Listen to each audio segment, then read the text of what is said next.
Alright, we're going to be looking at the top 5 best and top 5 worst pieces from art history this year. Oh, yeah. On the bottom, Paige. You were good. I'm waiting for you to be great. This is the absolute worst piece on the curriculum, and I think it's pretty self-explanatory. It's really gross and disgusting. It's just weird. It's a nude woman lying with a wolf, and I think it's very disturbing and uneasy, and I don't know why we have to learn about it or even look at it. I think it's really, really weird, and there's no point in doing it. Kiki Smith, I don't know what you're thinking, but you're like really strange. Also, it looks very like scrappy and old. You can see like the bumps within it, and I just think it was very poorly drawn as well, on top of it being very uneasy and strange. I don't really get what she was trying to convey here either. I don't really want to, but I would like to try to understand, but I really just can't. Even the hand placement I think is very weird. How she has the drawing there and just everything about it, really. I don't think this should be on the curriculum at all. And yeah. When the topic of modern art was introduced, I didn't really expect it to be this weird. I was kind of expecting like a thing and like someone just like splattering paint on it and that being that, because like, that's what modern art is now. If you like go to a museum or if you look on like social media, like it looks stupid. Not like this. I know that she's trying to convey a human's relationship with animals, but I don't know why she had to do it like this. She could have done like a dog or someone playing with like their pet, not an intimate pose with a wolf. I think that's really strange. And yeah, so for obvious reasons, this is the absolute worst piece in art history, like I think literally ever. Like this shouldn't even be recognized. This should be torn apart. This should be burned. This should be gone. And I know there's a few versions of it existing as well, and those should be gone too, because it's really weird why this would be taught to people. And I also think that Kiki Smith is strange too, because why is she thinking about this position and act between a person and an animal, you know? Like, why did that come through her head? So for those reasons, I hate this piece, and I'm sure many other people agree with me. Now time for the second worst piece on the curriculum. Next, Kendall. You didn't stick out to me. This right here is the second worst piece on the curriculum after Kiki Smith. This is Duchamp's Fountain by Duchamp. You see his engraving right there, or his initials, whatever. It's literally a urinal flipped and he signed it. Like, that's the whole piece. I don't see the point in it either. I think this is really stupid. It's not something that I can like get anything from at all. Like, I literally could have taken a piece from my kitchen and signed it and called it art. This is so stupid for many reasons. I just really don't see a point to it. I don't think it deserved the last spot though, because just of how ridiculous Kiki Smith is. But this is just as ridiculous. Like, you really can't call this art. And I put this in tie with the object because that's also another stupid piece. This piece is tied with Duchamp's Fountain for the second worst piece on the art history curriculum, for obvious reasons too. It's literally a spoon, a cup, and a plate covered in fur. I think it's ridiculous as well. This is by Merritt Oppenheim, so I guess like shout out, but like no. also don't see the point to this either. It's just objects covered in fur. Yeah, it's called the object, sure, whatever. I mean, it's better than Duchamp's fountain because it's just not a fountain. But yeah, this is horrible. I mean, this does have like a story behind it, how like she went out with Picasso and they like talked about it and he inspired her. Yeah, that was cool. But that's really the only thing that I can get out of this besides of how ridiculous this is. I mean, if you showed this to anyone, I wouldn't even think that they would call it artwork. I just think it's ridiculous and there's no point in learning about this. So for those reasons, these two pieces are tied for the second worst pieces that we learned this year. Now time for the third worst piece.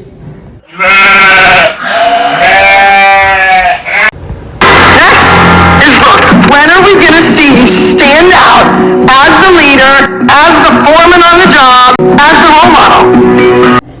This is the third worst piece on the curriculum. This is the Narcissus Garden. I also think this is a really poor piece that we are being taught. It's literally just what she calls the artist Kusama, what she calls mirror balls placed in a river, it seems. This is an installation. I do like the installations, which you'll see later, but just not this one.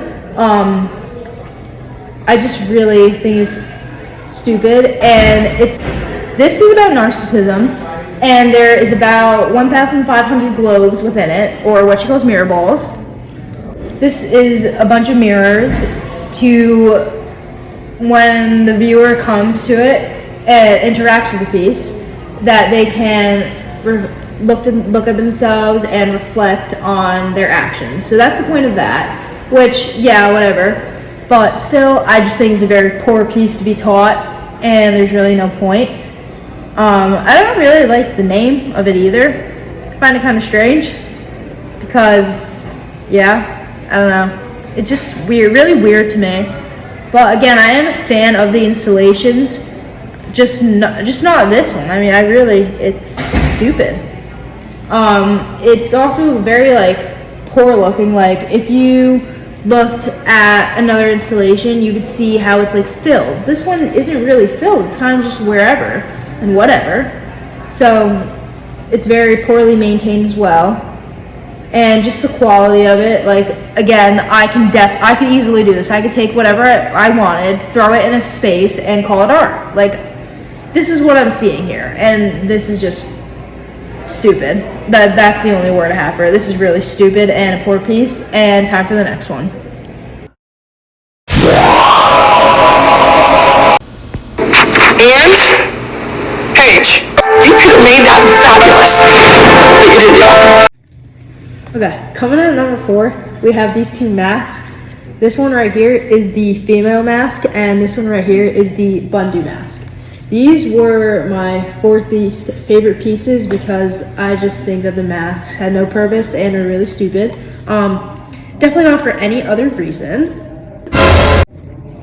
Okay, so right here for the female mask, you can see it's like very smooth, and her eyes are like closed, which it tells like the story of how they like wanted to like represent females better within the Cherokee people, but I don't know, something about the two masks just doesn't really like sit right with me. And I do think this mask, however, is like really cute, but I still both think that they don't have any purpose.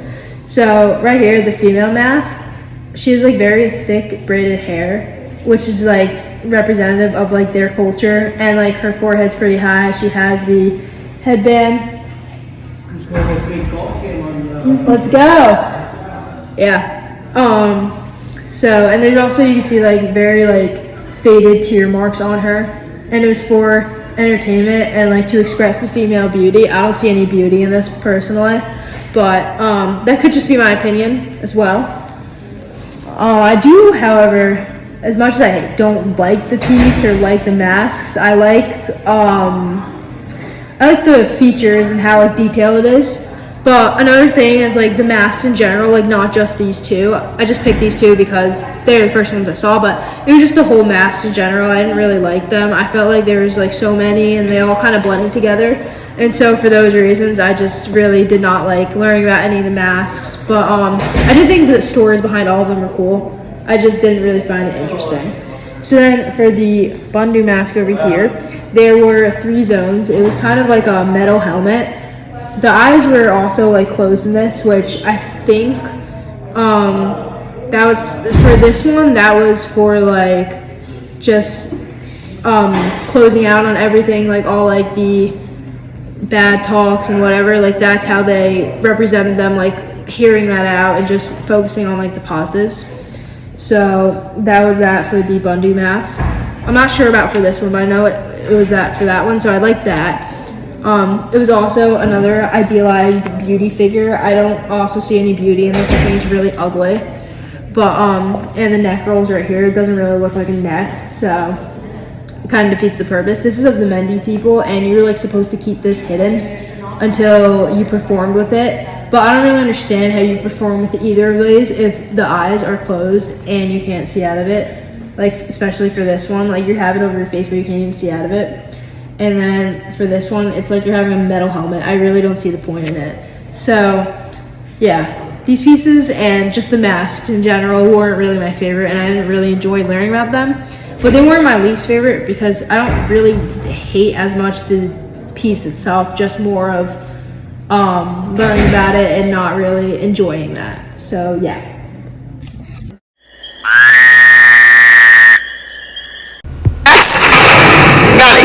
I notice you have a Sophia hairdo. I love you have the Sophia energy. Okay, so this is the Kiss by Brancusi. This was my 5th worst, or at least like piece in the curriculum. So it's the piece I hated, but hated the least out of the ones that I hate, if that makes sense. So anyway, there's very little detail on both the figures. The eyes, like, very small. Like, I literally think I could probably do this if I really tried to. So that's also like another thing. Like all these modern art pieces, I feel like I can just do them and replicate them. So I don't really see any talent with this. But yeah, so there you can see like the stone of it. And it's a version from the first Kiss by Klimt. I think I'm saying that right. I didn't really like his version either, but I thought that this was an awful portray of the original version. If I ever saw this, I don't know what I would do, but I wouldn't think that they were kissing either. You can see how they're like interlocked by just like the one arm around it. Again, I think it's really like unrealistic. You can see how they're literal blocks of clay and stone. So yeah, and the hair, it is symmetrical though, so I don't know which one is supposed to be the guy or the girl, but yeah. Then there's like a very thin line separating the two, but it's supposed to be like 2 bodies going into one, which I think is like a weird concept also, if it's like called the Kiss. Like I get it, but like I also don't, so I don't know. It's like I think from like what I can see here, like he put the 2 pieces together. It was already together, and all he did was scrape a line, and that's how the symmetry got there. But yeah, I don't know. There's not really much to say about this piece because there's just really nothing to it. But yeah, I think a better way to portray the first Kiss would be another painting or something, not these stone, weird, blocky figures. And it's kind of an ugly piece too. I wouldn't think it was art. If you took me to a museum, I would probably think some 5-year-old made it. So yeah.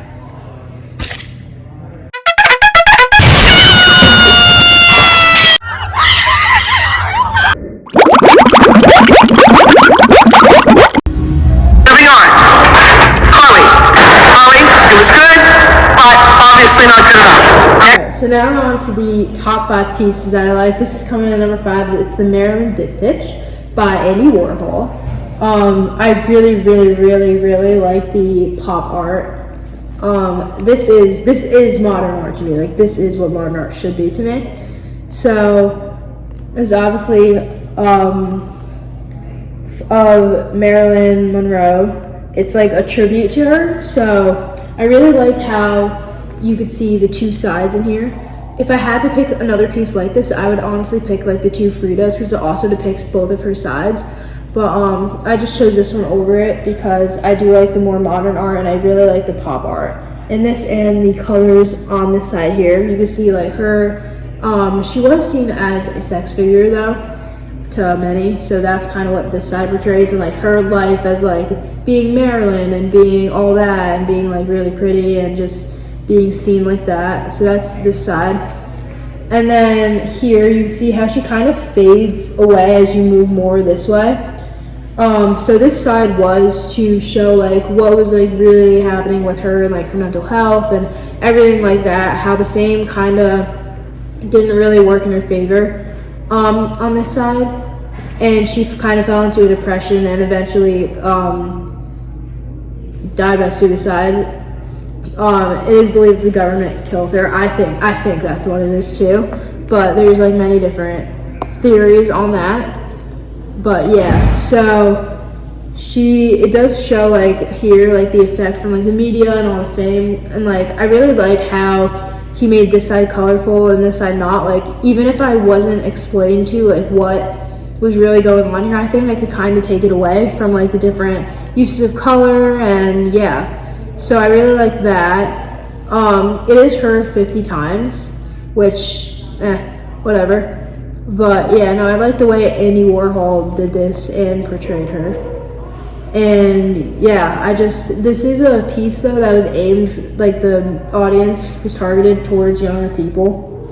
And I think it does work, especially with the color choices here. You can see her like blonde hair and everything. It is the same picture, it is just her darker here instead of here. But yeah, no, I like the story behind it and how like this isn't always going to be someone's reality, how this really was what she was feeling like. It's just, you know, they're never going to show that on the media. So I think there's like a more important message behind this piece than just one version of her and another version. Like Frida was kind of just like her version at a European side and then her Mexican side, versus here it's like you're all one person, but you still have like, I guess, kind of like two people within you. It's just like one is limited to another. So yeah.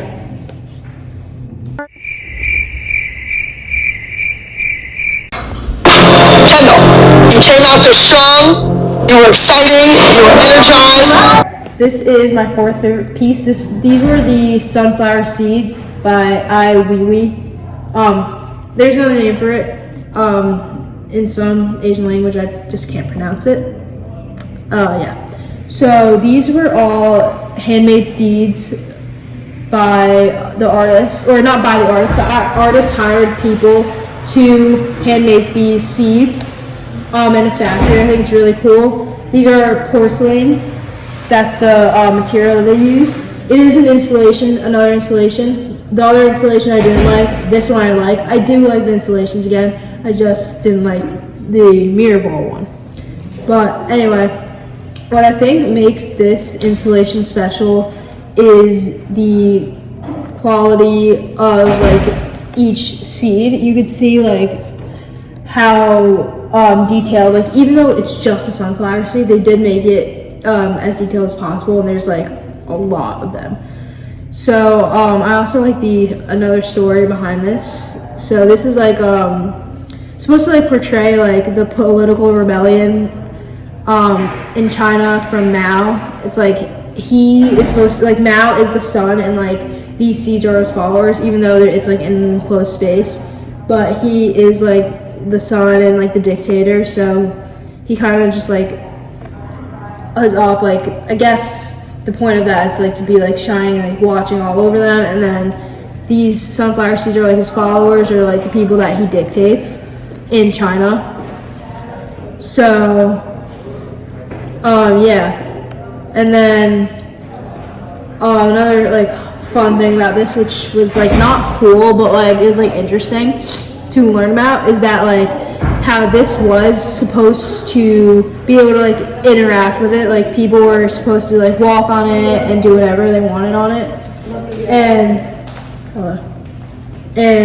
people were meant to walk on this, but when they did, they realized that the seeds like rubbed together and created this like toxic dust, so they couldn't really interact with it anymore, so that kind of like lost the purpose of that. But besides that, I just really like thought it was like a cool piece, and if I could, I would probably go and try to look at it myself. But yeah.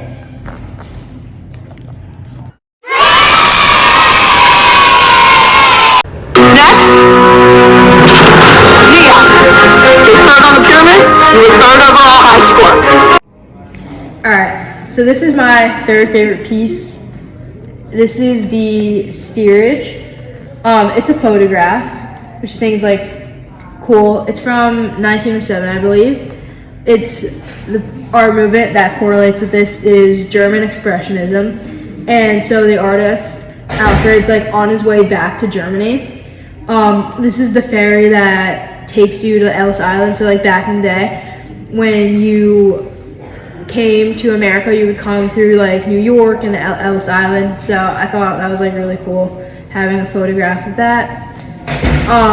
So you can see like below him are the Americans being sent back, or not Americans yet, or like the people trying to come being sent back. There's like a little bit of like hierarchy here, because the here on the top are like the elites, and down here are kind of like the peasants and the lower class. So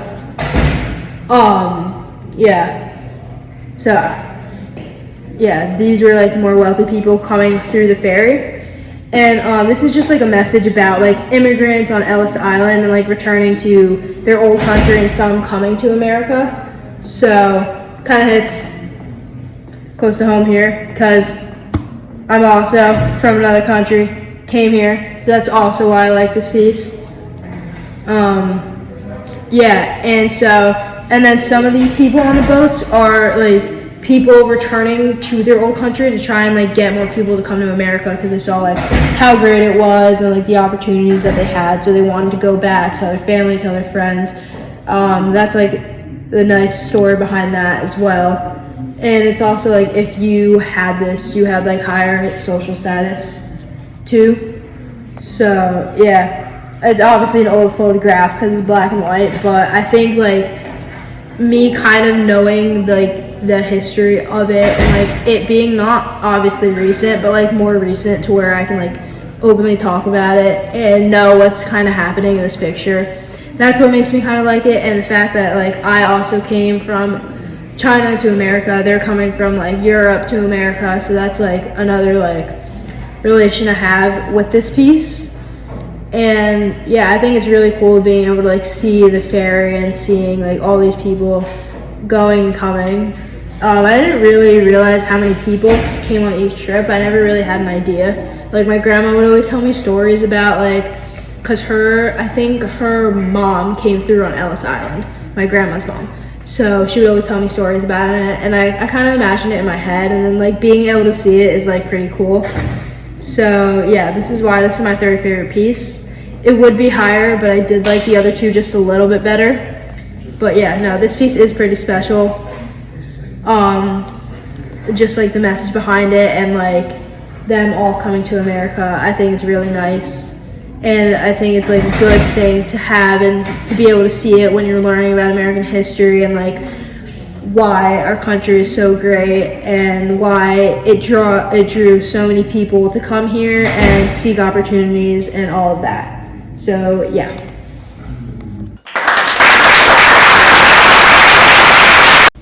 And Mackenzie, overall high score in the mini division. You did a great job. You went out there and you won. This is my second favorite piece. This is the Vietnam's Veteran Memorial. This is my second favorite piece because I went there. It's not my first though, because I like the message of the first one better, but you'll see that soon. So this is in DC. I went there for my 8th grade trip. Sarah was also with me. And we went here after like a ton of like hours of walking. It was like really tiring, but we got here. And I liked how as I went along, the wall got taller. So like at like the point where it was like twice the size of me, I thought that was like really cool. And like I thought like the message behind that of like mourning and like just being at like a loss for the people who served in the war. It was like really special. So I think, and just it being quiet was special as well. We had in RVS someone who served in the war and died, so his name was actually on here. So when we went, they went to like, we found his engraved name, like it took all of us, but we found it. And they had a lady, like she was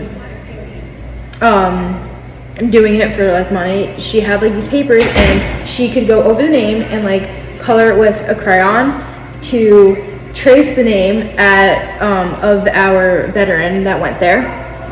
I forget his name. I think it was like Joseph something, but yeah, that was that. And I just really, really like how detailed it is as well. As you can see, there are columns of names. They're like each sorted. I don't think it was sorted alphabetically. I think it was just kind of random. But I do like how it did include every single name there. I also liked how when you actually go there and you can actually interact with the piece, and how when I went there, everyone there was just like so respectful. And I think it's just a really, really good way to show respect towards the soldiers who served during the war. I also like how it leads to, I forget what it's called, but it leads to like statues, like these bronze statues in a garden, and they all have like guns. I really like that, not like that, but I really liked how it like didn't just end, like it didn't just go in, because you go down and then it comes up, but you don't go down. Actually, no, you do. Yeah, you do. It goes down like this, like a ramp, and then goes up. And I liked how it didn't just end there. It ended there, and then it went into like a field of the like actual soldiers that you could see. So that was like, I think like the most special part about it. And another special part about it is that it's going to be there for a while. The artist who made it did get a lot of backlash for it. I don't know why. I think it's really cool. And yeah, I just think it's a really special piece. And if you have the time, you should go visit it. Now time for the top piece.